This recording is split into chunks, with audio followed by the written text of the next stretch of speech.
Buonasera, ben trovati da Stefano Graziosi su Comeback, il nostro appuntamento bisettimanale dedicato alla politica americana. Quest'oggi iniziamo con una breaking news appena battuta dalle agenzie. Le Olimpiadi del 2026 sono appena state assegnate a Milano Cortina.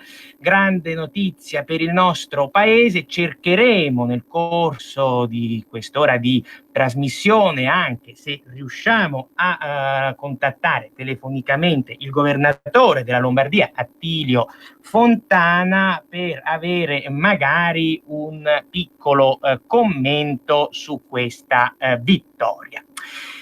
Ora, questa sera cerchiamo più in generale di vedere quello che la presidenza americana in questi ultimissimi giorni, potremmo dire anche in queste stesse ore, sta perseguendo su due fronti che in un certo qual modo sono molto importanti entrambi e in un certo senso anche interconnessi. Donald Trump difatti si trova un po' in bilico, e si trova in bilico tanto dal punto di vista della politica estera, quindi sul fronte internazionale, quanto rispetto alla politica interna. All'estero il presidente si sta trovando ad affrontare in questi giorni una situazione abbastanza articolata in quello che è lo scacchiere medio orientale, una serie di partite differenti ma al contempo interconnesse. Da una parte, lo abbiamo visto soprattutto nel corso della seconda metà della scorsa settimana, il dossier iraniano, una vera e propria escalation di tensione con Teheran, che stava addirittura per sfociare un attacco militare americano, attacco che tuttavia non c'è stato, in quanto il presidente ha ritenuto opportuno di scongiurarlo pochi minuti prima, una manciata di minuti prima, una decina di minuti prima che venisse sferrato. Dall'altra parte, a fianco all'Iran, tra poche ore inizierà una conferenza economica in Bahrain, una conferenza economica sponsorizzata principalmente proprio da Donald Trump, proprio dalla Casa Bianca, per iniziare a reperire finanziamenti da impiegare nel processo di pace per quanto riguarda il conflitto israeliano-palestinese. Voi sapete che la questione della risoluzione di questo atavico conflitto rappresenta, e non da oggi, uno degli aspetti essenziali della presidenza Trump, del programma politico di Trump. È un aspetto che in un certo qual senso, come dire, caratterizza un po' il programma trumpista di politica estera già dai tempi della campagna elettorale. Ricordo nel 2016, in piene primarie repubblicane, Donald Trump era solito ripetere che, essendo lui un grande e un abile negoziatore, avrebbe senza troppa difficoltà alla fine sarebbe riuscito appunto senza troppa difficoltà alla fine a raggiungere un accordo tra le due parti. Nel corso di questi 2 primi anni di governo, 2 anni e qualcosa, l'amministrazione Trump ha elaborato un piano di pace, in particolare ad occuparsi di questo dossier abbastanza spinoso è stato posto il genero di Trump, il marito di sua figlia Ivanka, Jared Kushner, e questo piano appunto inizia a, diciamo, non è stato ancora rivelato ufficialmente, ma nei giorni scorsi sono trapelate delle indiscrezioni. Sarà un piano diviso in 2 differenti componenti, una di carattere economico, che è quella già in buona sostanza svelata, cioè l'impiego di ben 50 miliardi di dollari in investimenti nei territori palestinesi, ma anche in aree di Egitto, Libano, insomma aree di quella zona, fondamentalmente per 10 anni appunto. I settori coinvolti saranno i più disparati, dalla sanità alle istituzioni, passando per le telecomunicazioni, il turismo, eccetera. Quindi l'idea alla base della componente economica di questo piano elaborato da Kushner e da Trump per risolvere il conflitto israeliano-palestinese è quello di usare la leva economica per disinnescare la conflittualità endemica. Bisognerà vedere se questa linea in qualche modo risulterà, come dire, pagare. Quindi dicevamo, sul fronte mediorientale l'Iran da una parte, la Palestina dall'altra, e poi Trump ha ovviamente anche le sue grane in politica interna, la campagna elettorale per la rielezione, anzi per le presidenziali del 2020, in cui Trump, sapete, è ovvio, si gioca la rielezione, è diciamo formalmente iniziata. Trump ha ufficializzato la propria candidatura lo scorso martedì in un comizio piuttosto anche energico, focoso dei suoi in Florida. E questa che inizia oggi è la settimana dei primi dibattiti tra i candidati democratici. Ci saranno il primo mercoledì e il secondo giovedì. I candidati democratici sono numerosissimi e quindi sono ben 24. Quasi tutti prenderanno parte ai dibattiti, ma siccome per ovvi motivi non potevano stare tutti quanti sullo stesso palco, hanno dovuto dividere in 2 serate. Magari cercheremo di analizzare come saranno andati questi dibattiti nella nostra puntata del prossimo venerdì, a dibattiti chiusi, a dibattiti terminati, per cercare anche di capire se dal fronte democratico inizi in qualche modo ad emergere qualche figura, come dire, significativa, rilevante, qualcuno che veramente possa dare del filo da torcere a Trump in vista delle presidenziali del 2020, oppure se dobbiamo abituarci al piattume che da alcune settimane a questa parte tra i democratici americani stiamo vedendo. Oggi quindi cerchiamo di focalizzarci sul Medio Oriente, su questa duplice partita, quella iraniana e quella palestinese, che è una partita comunque fortemente intrecciata. Sono 2 partite fortemente intrecciate. Perché? Perché ovviamente il minimo comune denominatore tra queste 2 partite, al di là degli Stati Uniti, è rappresentato dallo Stato di Israele. Stato di Israele che viene chiamato in causa sul dossier iraniano in quanto acerrimo nemico del regime degli Ayatollah, del regime khomeinista che in Iran governa dal 79, e dall'altra parte viene ovviamente chiamato in causa nel processo di pace del conflitto israeliano-palestinese in quanto ne è parte in causa. E quindi dicevamo appunto questo dato importante, cioè di questo piano che Kushner ha elaborato e che sta pian piano iniziando a rivelare, lo farà in maniera diciamo più corposa, soprattutto nell'imminente conferenza economica del Bahrain. Ecco, la parte svelata attualmente è soltanto quella economica, quella degli investimenti. investimenti. Ecco perché vi dicevo, questa conferenza del Bahrain è stata, come dire, fortemente caldeggiata e di fatto organizzata proprio dalla Casa Bianca.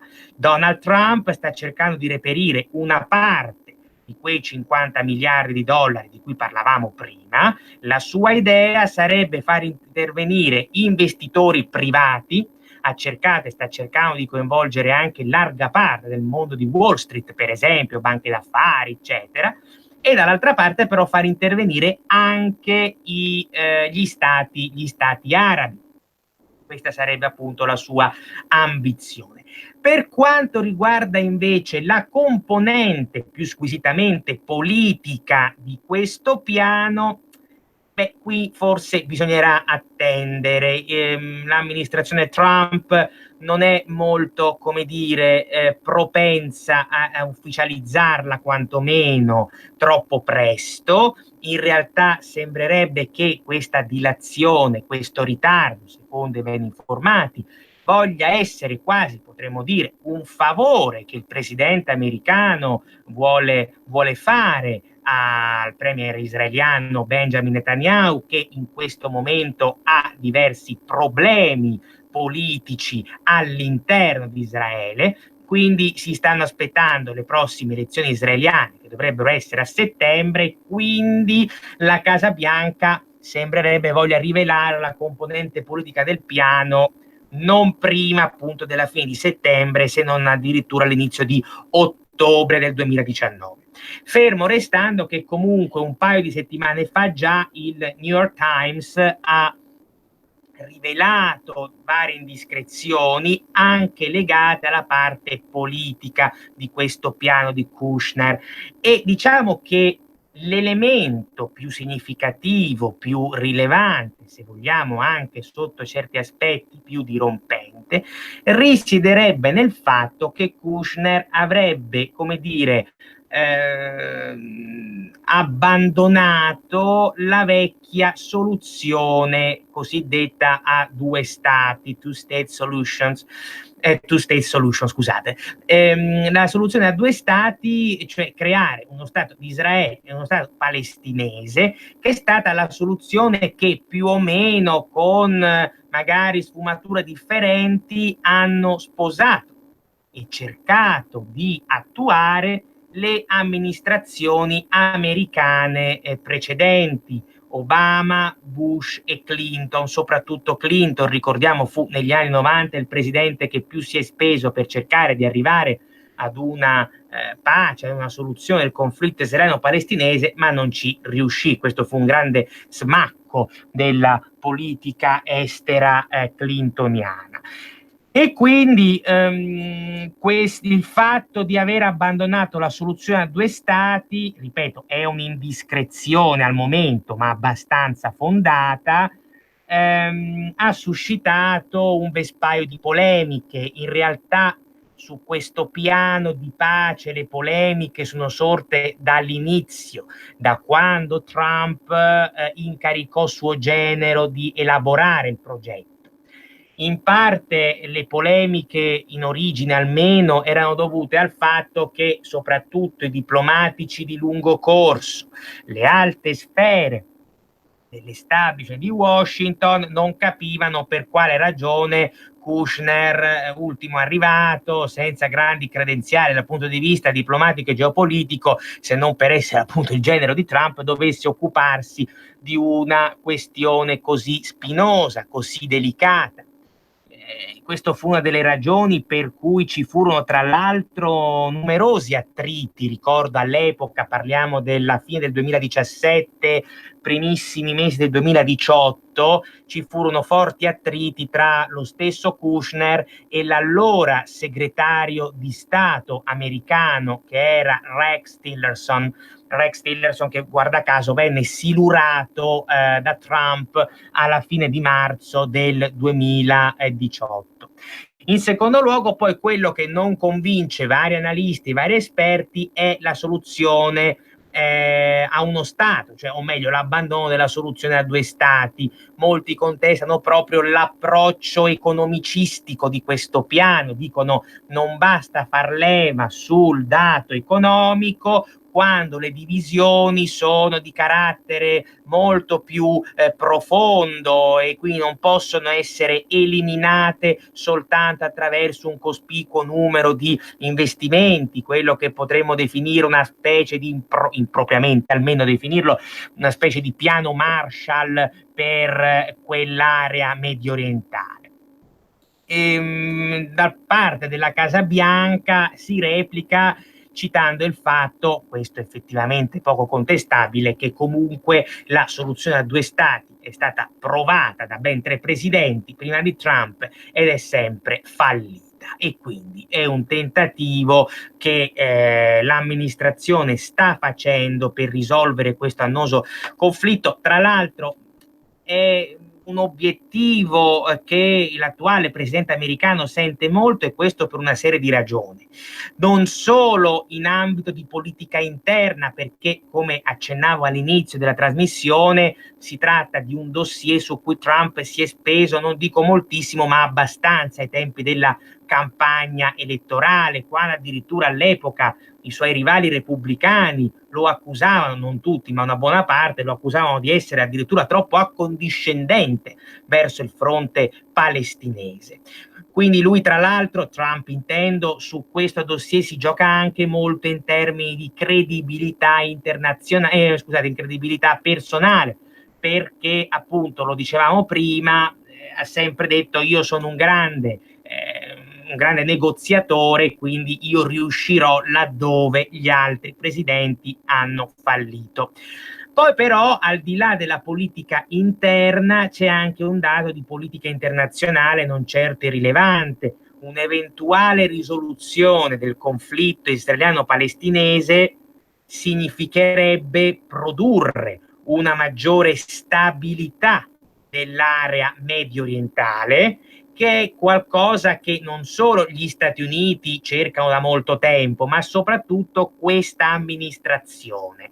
Donald Trump, diciamo, viene di solito dipinto come un presidente isolazionista.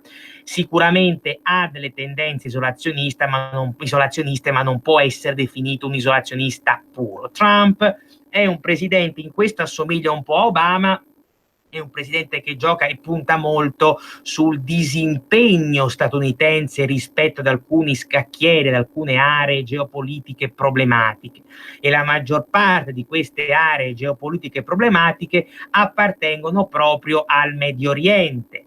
Vediamo quello che sta succedendo in Siria, vedremo a breve quello che sta succedendo in Iran, e quindi diciamo che stabilizzare la regione, contribuire quantomeno a una maggiore stabilizzazione della regione, ebbene questo sarebbe molto importante per un'amministrazione del disimpegno come è l'amministrazione Trump, un'amministrazione che punta molto sulla riduzione dei costi in termini di risorse, anche di tempo, anche di vite umane, se vogliamo, costi possiamo dire in generale.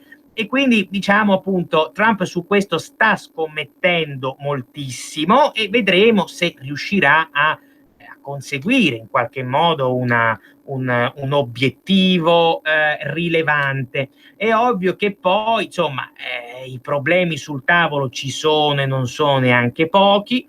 Il fronte palestinese non sembra molto contento oggettivamente di quanto finora trapelato rispetto a questo piano. Abu Mazen ha detto che insomma ha intenzione di boicottare la conferenza economica del Bahrain, e ha sostenuto che una soluzione di carattere economico non può prescindere da una soluzione di carattere politico. Netanyahu, lo dicevamo prima, ha i suoi problemi in patria, e poi tutto intorno c'è il grande gioco, si fa per dire gioco, delle potenze medio orientali che si fronteggiano tra loro.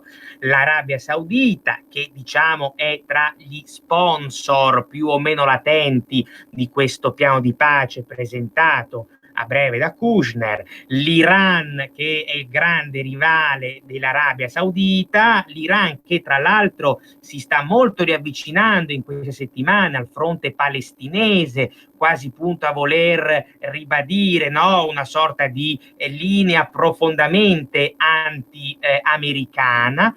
E poi c'è la Turchia di Erdogan. Erdogan in questo momento ha altro a cui pensare, visto le elezioni di Istanbul, e quindi voglio dire, non so se interverrà a breve sulla questione, però ecco, Erdogan non è mai stato, come dire, troppo favorevole a questo piano. Ci fu un incontro a febbraio scorso, no? A febbraio 2019, tra il sultano e lo stesso Kushner, dedicato al piano, ma i due trattarono quasi esclusivamente della componente economica, non di quella politica. Però se tanto ci dà tanto, è probabile che Erdogan non accetterà granché la soluzione di Kushner. Erdogan, voi lo sapete, è un aspro critico della linea filo-israeliana di Donald Trump.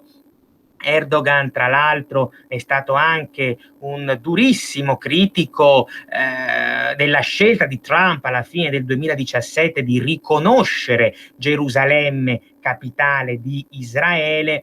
Quindi, insomma, tra l'altro, proprio in occasione di quella scelta lì, ebbe diversi problemi. Tra l'altro lui si fece anche, come dire, si propose anche come federatore di gran parte del mondo musulmano, sciiti compresi, Iran compreso, per opporsi a quella linea di Trump. Per cui mi sembra che da questo punto di vista il piano Kushner potrebbe, come dire, non aggradarlo più di tanto. Ci fermiamo qualche minuto, a più tardi. Wow, che bella casa! Finalmente mi hai invitato! Chi ha parlato? Sono la Digital Radio, quella del sistema DAB+. E che ci fai qui? Non abiti nella mia auto. Ma io sono ovunque, anche in casa. Basta avere l'apparecchio giusto, con tanti contenuti extra e con il suono perfetto. Vivi anche in casa tutta la magia della Digital Radio. E ricorda, dal 2019 il sistema DAB+ è in tutte le auto nuove. Dibidi dobidi dab. Anche Radio Padania è in Digital Radio. Per la tua pubblicità su Radio Padania Libera, scrivi a spot@radiopadania.net. Sono Giovanna. Mondoflex. Alla Mondoflex stiamo presentando una nuova collezione di materassi termoregolanti che mantengono la temperatura del corpo, mai caldi d'estate e mai freddi d'inverno. Venite a provarli fino al 31 luglio, offerta lancio con lo sconto del 50%. Vi aspetto anche il mese di agosto. Mondoflex reti e materassi. A Trebbiolo, Melzo, Monza, Erba, Crema, Castelmella, Brescia e Desenzano del Garda. Mondoflex, fornitore ufficiale Atalanta Bergamasca Calcio. Messaggio per tutti gli imprenditori, gli artigiani, i commercianti, i liberi professionisti. Hai un'attività? Dei prodotti da promuovere? Prova la pubblicità sulla nostra radio. Radio Padania ha preparato per te una grande promozione per aiutarti a sostenere la tua attività a tariffe davvero straordinarie.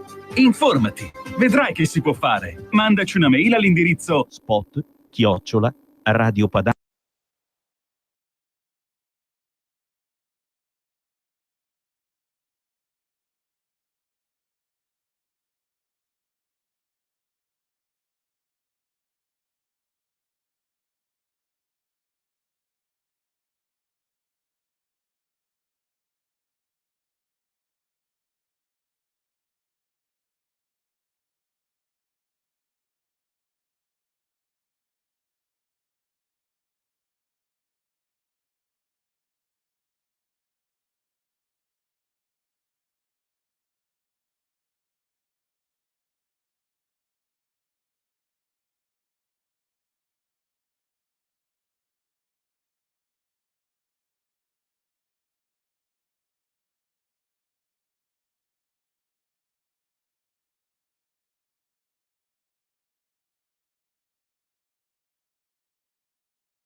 comeback da Stefano Graziosi, il nostro appuntamento bisettimanale dedicato alla politica americana. Ricordiamo la vittoria dell'Italia che ha ottenuto le Olimpiadi del 2026. I giochi invernali saranno a Milano Cortina.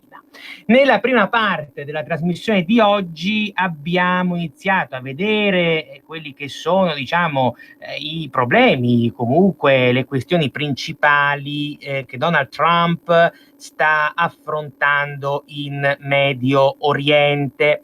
Questa sarà una settimana dirimente, comunque se non decisiva, comunque importante per capire, vedevamo quello che sarà il futuro di questo piano di pace per il conflitto israeliano-palestinese elaborato, approntato dal genero di Trump Jared Kushner. Dall'altra parte però, accennavamo prima, l'altra grande questione sul tavolo in questi giorni, questi ultimi giorni, in queste stesse ore, riguarda l'Iran, l'escalation che c'è stata nella seconda metà della settimana scorsa.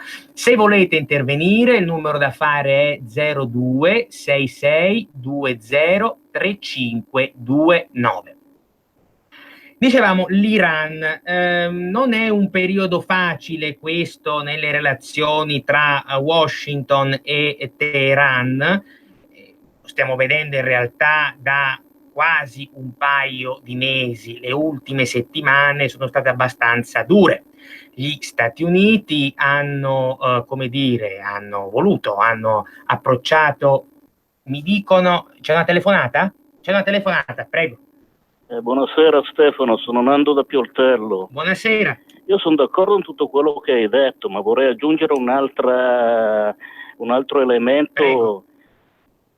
La famosa politica dei due stati, cominciata prima a Camp David e poi a Oslo, è un bel po' che è fallita. È fallita nel 2005 quando Sharon ha mandato l'esercito israeliano a sgomberare i suoi fratelli ebrei da Gaza, l'ha consegnata chiave in mano ai palestinesi, perché lo Stato palestinese doveva cominciare lì, il primo embrione doveva essere lì. Abbiamo visto i risultati. Dopo 15 giorni palestinesi cristiani, palestinesi laici, progressisti, nazionalisti hanno dovuto scappare via a gambe levate per non essere ammazzati dai palestinesi islamisti di Hamas e della fratellanza musulmana. Quindi è chiaro che il progetto dei due stati non esiste. Io dal 2005-2006 ho sempre detto la soluzione è quella altoatesina, annessione dei territori Israele, la sicurezza in mano agli israeliani, tutto il resto un forte decentramento amministrativo ai palestinesi pienamente padroni della loro economia. Questo volevo dire, grazie. Chiarissimo, ciao. Grazie mille. Ma indubbiamente quello che dicono molti analisti, quelli che difendono sostanzialmente questo piano di pace di Kushner, per quanto ancora non siano chiari tutti i dettagli. Scusate un secondo. Per quanto non siano ancora chiari da tutti i dettagli, però questo che si dice, insomma, le amministrazioni precedenti, l'ascoltatore faceva appunto riferimento addirittura agli accordi di Camp David, quindi ben prima delle ultime tre amministrazioni, però insomma è un dato di fatto che quella soluzione è fallita e quindi Trump dice: devo provare in qualche modo, tra virgolette almeno, a cambiare paradigma.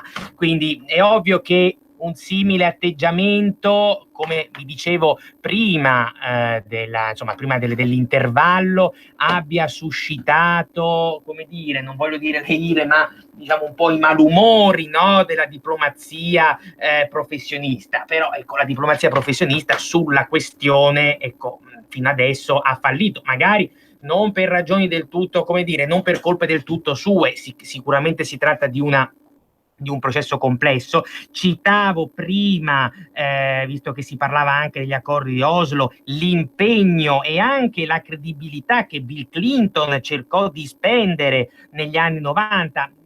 la politica estera di Clinton era, non dico del tutto incentrata sul Medio Oriente, perché non è così, c'erano tanti altri canali aperti, però Clinton era stato un presidente che sulla risoluzione del conflitto israeliano-palestinese veramente aveva investito in termini politici tantissimo, e fu uno smacco enorme per lui non riuscire a conseguire poi un risultato. Vedremo quello che succederà.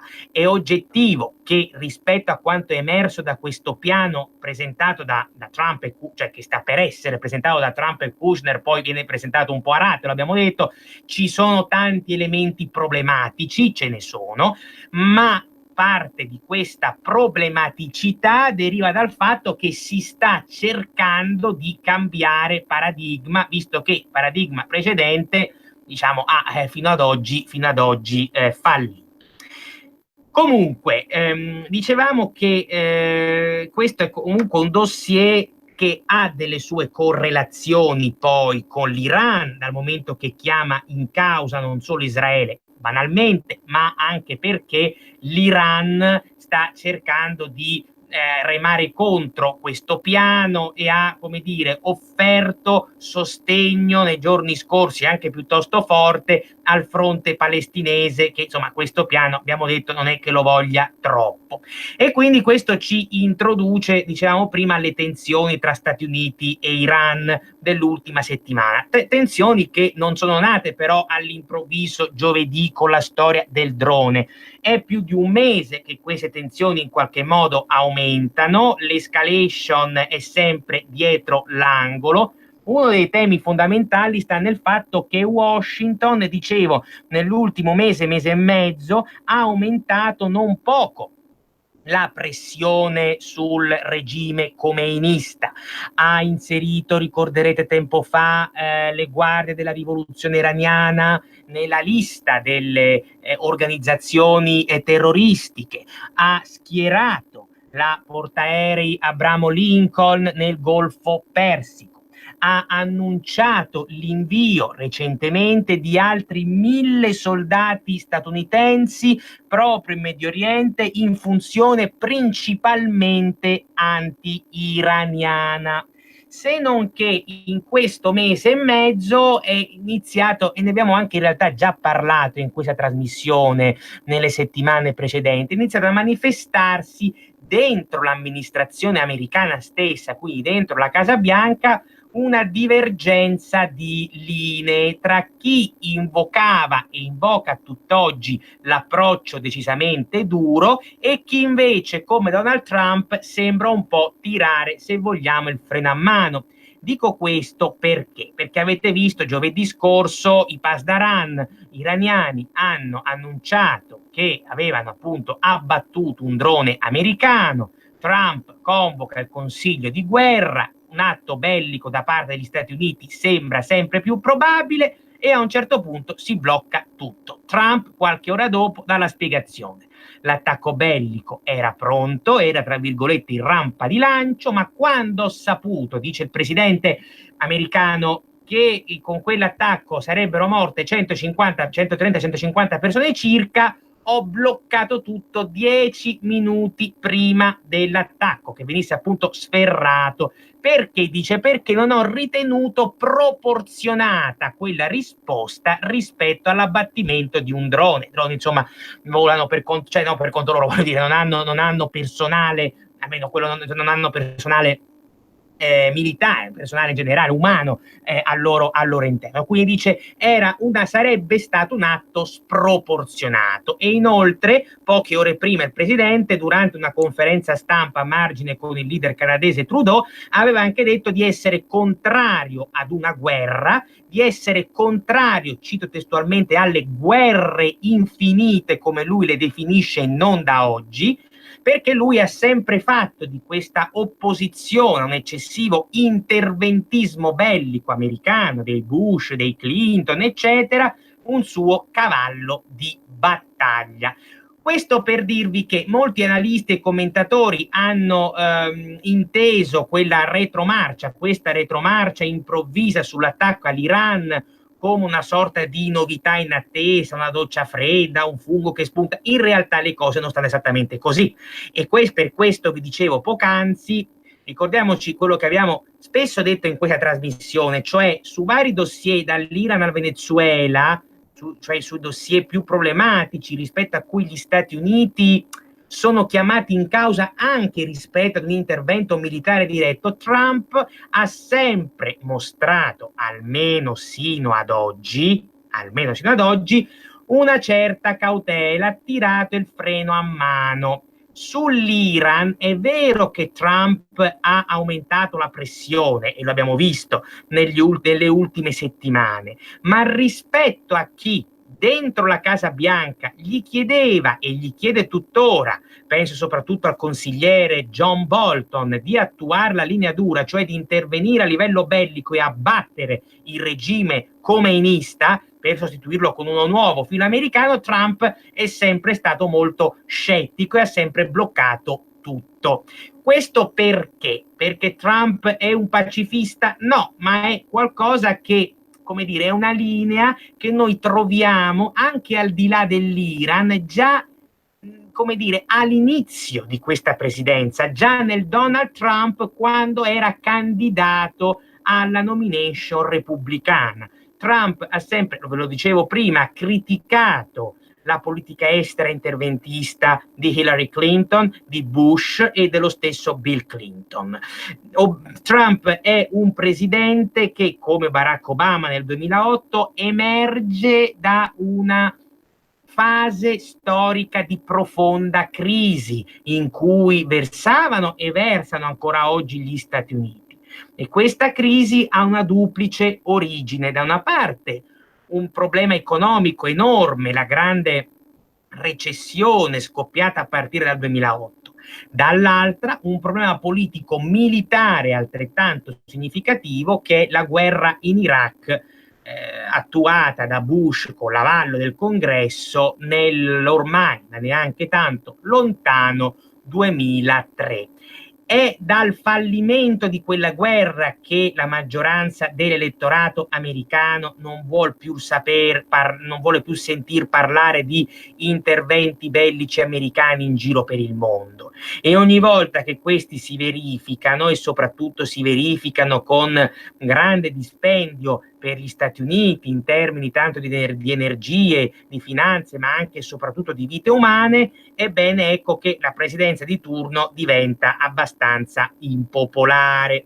Trump questo lo sa benissimo, e quindi le ragioni che lo stanno spingendo e lo hanno già spinto ad evitare un attacco bellico, un conflitto armato in piena regola con l'Iran, sono appunto molteplici. Innanzitutto c'è una ragione di natura smaccatamente elettorale, per quello che dicevamo prima: l'impopolarità di questi conflitti ha poi una ripercussione negativa nell'urna, nella cabina elettorale, se così possiamo dire. In America, lo dicevamo prima, ci si sta pian piano avvicinando al voto. Nel 2020 ci saranno le presidenziali. Se Donald Trump avvia un conflitto in piena regola adesso, ovviamente, insomma, soprattutto rispetto a quello che lui ha sempre detto in campagna elettorale, sempre più o meno sostenuto in questi primi anni di governo, si capisce che insomma si giocherebbe molto in termini di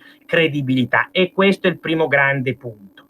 Più in generale c'è il problema che Trump, esattamente come Obama, teme in modo molto forte di restare impelagato in qualche complicato scenario mediorientale, quale l'Iran potrebbe benissimo essere. In altre parole, Trump teme che un conflitto con l'Iran possa rivelarsi per gli Stati Uniti altrettanto nefasto del conflitto con l'Iraq voluto da George W. Bush, e in parte anche il conflitto libico di Obama nel 2011. Quello fu un intervento bellico, non un conflitto in piena regola, ma si è visto quello che ha prodotto e che continua a produrre in termini di conseguenze umanitarie e geopolitiche, oltre che economiche. E in ultima istanza c'è anche da dire un'altra cosa, più a livello ancora più generale,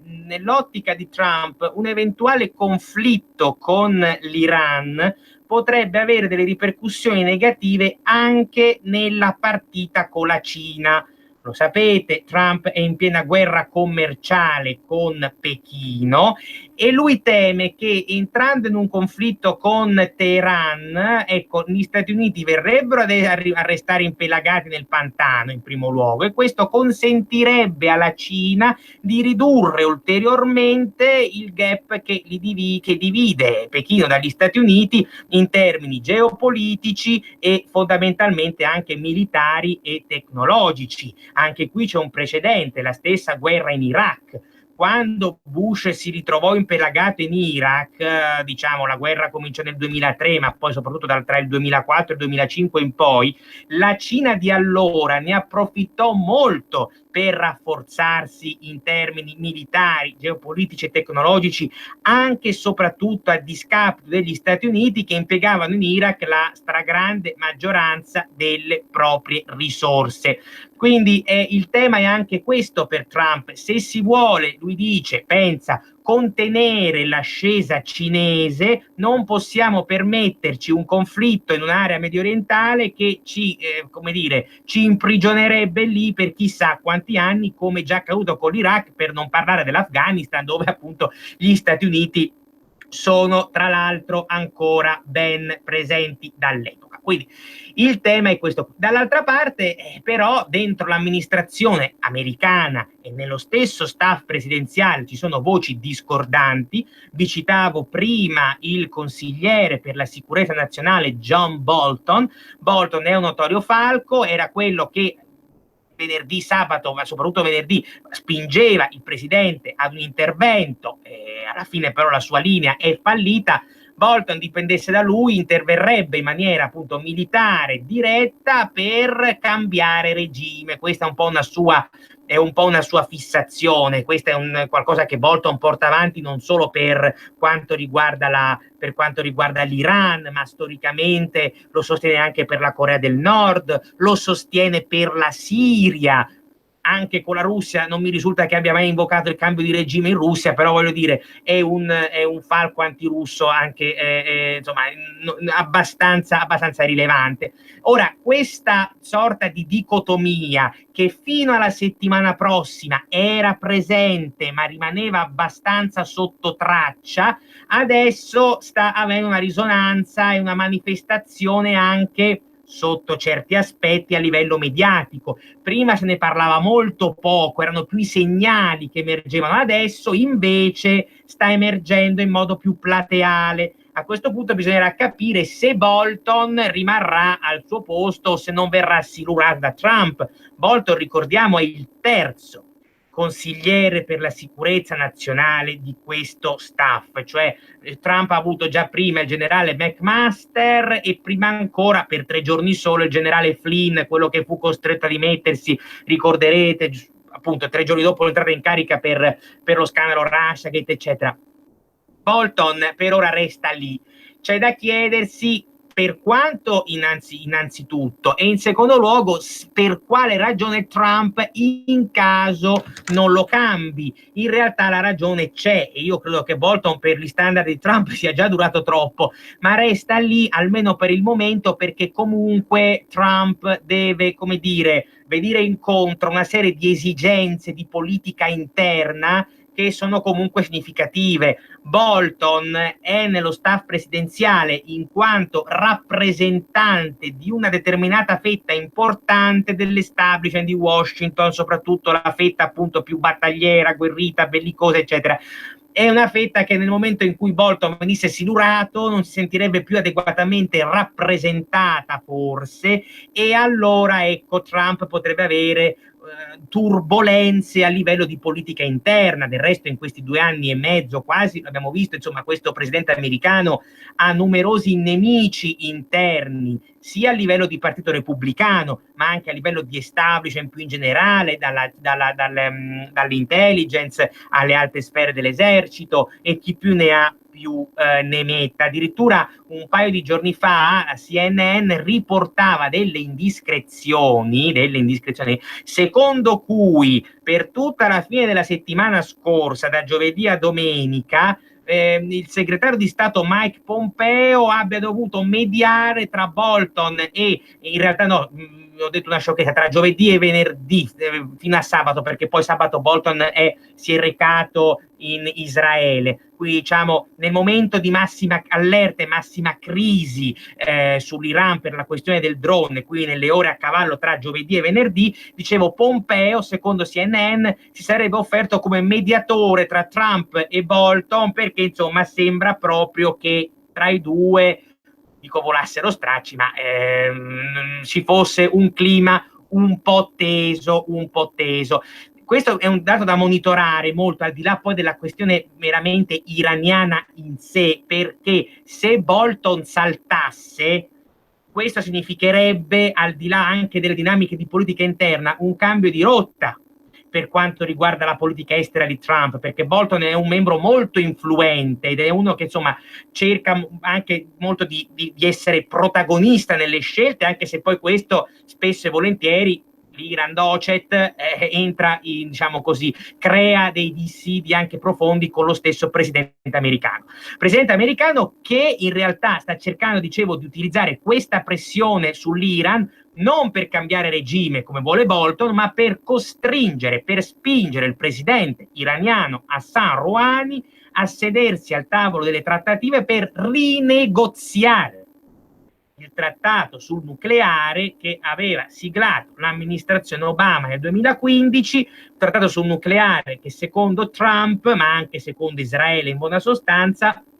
non diciamo così avrebbe molte pecche che quindi dovrebbero essere emendate. In realtà uno degli intenti, anche come posso dire più o meno segreti, del presidente americano è anche quello di rinegoziare il trattato buttando fuori una parte, se non addirittura tutti, gli altri partner dell'intesa vecchia. Trump vuole in particolare eliminare, tra virgolette, Germania e Francia. Quindi c'è anche questo dato che deve essere tenuto in considerazione. Ma questo, ve lo ripeto, non è un fulmine a ciel sereno, non è una mattana improvvisa, giusto o sbagliata che sia questa strategia. Trump è dai tempi della campagna elettorale del 2016 che sostiene questa linea. Lui ha sempre detto, cioè, mentre all'epoca gli altri candidati repubblicani contestavano e criticavano l'accordo di Obama in quanto tale, cioè loro dicevano quell'accordo non andava proprio fatto perché l'Iran è un atavico nemico dell'America nei tempi di Khomeini, eccetera,